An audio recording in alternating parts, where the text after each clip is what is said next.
আব্দুল্লাহ ইবনে আব্বাস রাদিয়াল্লাহু আনহু সুন্দর করে সকল সাহাবায়ে কেরামের মধ্যে সূক্ষ্ম ইঙ্গিতটা বর্ণনা করলেন, গোপন রহস্যটা বর্ণনা করলেন। আব্দুল্লাহ ইবনে আব্বাস রাদিয়াল্লাহু আনহু রাইসুল মুফাসসিরিন, মুফাসসিরিনদের মাথা, মুফাসসিরিনদের মধ্যে যিনি বড় সেই আব্দুল্লাহ ইবনে আব্বাস সুন্দরভাবে ব্যাখ্যাটা দিয়ে দিলেন। ইযা জা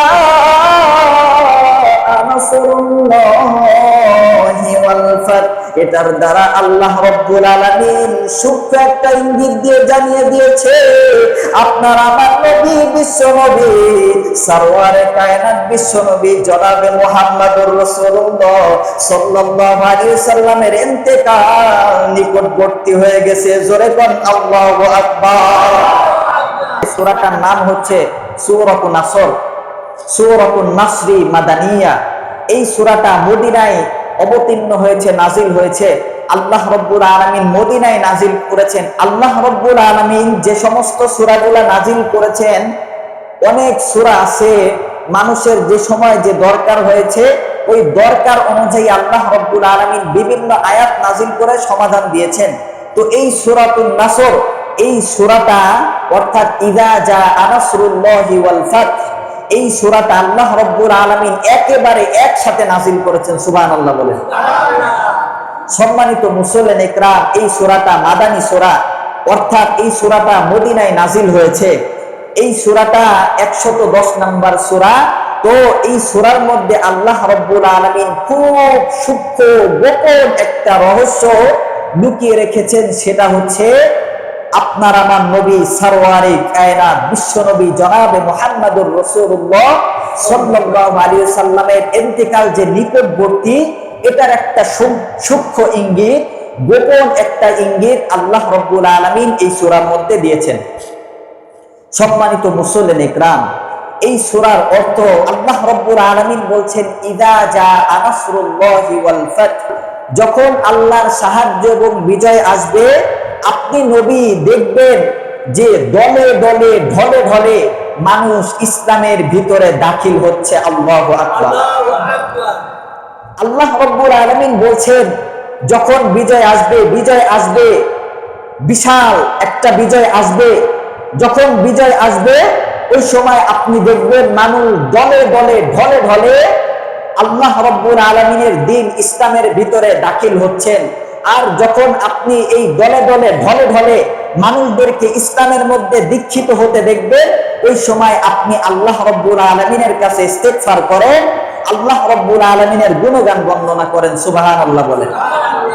আল্লাহ রাব্বুল আলামিন এই সূরার মধ্যে জানিয়ে দিয়েছেন। তো সম্মানিত মুসলিম ইকরাম, আপনারা বলবেন এই সূরার অর্থ এবং গোপন রহস্য, গোপন ইঙ্গিতের সাথে তো সূরার অর্থের সাথে বিন্দু মাত্র মিল নাই। আপনারা অনেকেই বলবেন তো মিল এভাবে নাই, তো আল্লাহ রাব্বুল আলামিন অনেক সময় ইশারা ইঙ্গিতের মাধ্যমে অনেক কিছু বুঝিয়ে দেন। আওয়াজ দেন ঠিক কিনা? দেখেন, একটা উদাহরণের মাধ্যমে বুঝেন। মনে করেন একটা জগ আমি ফিল্টারের নিচে রাখবো, যদি জগটা ভরে যায়, আমাকে কি ফিল্টারের নিচে জগটা রাখার কোনো দরকার আছে?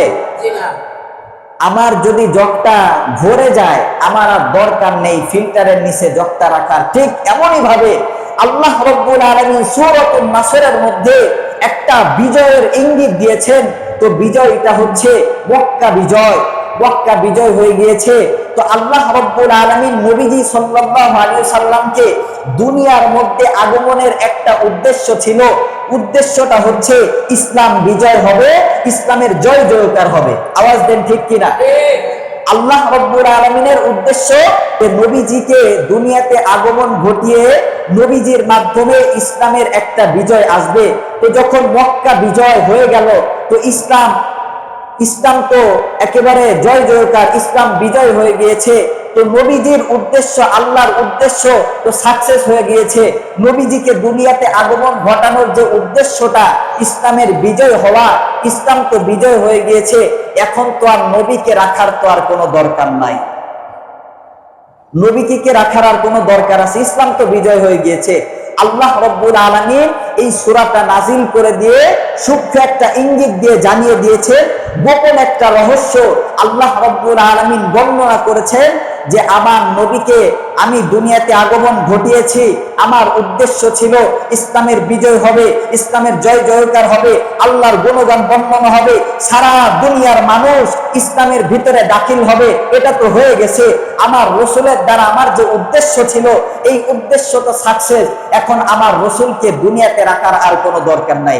এটা একটা গোপন ইঙ্গিত, গোপন রহস্য।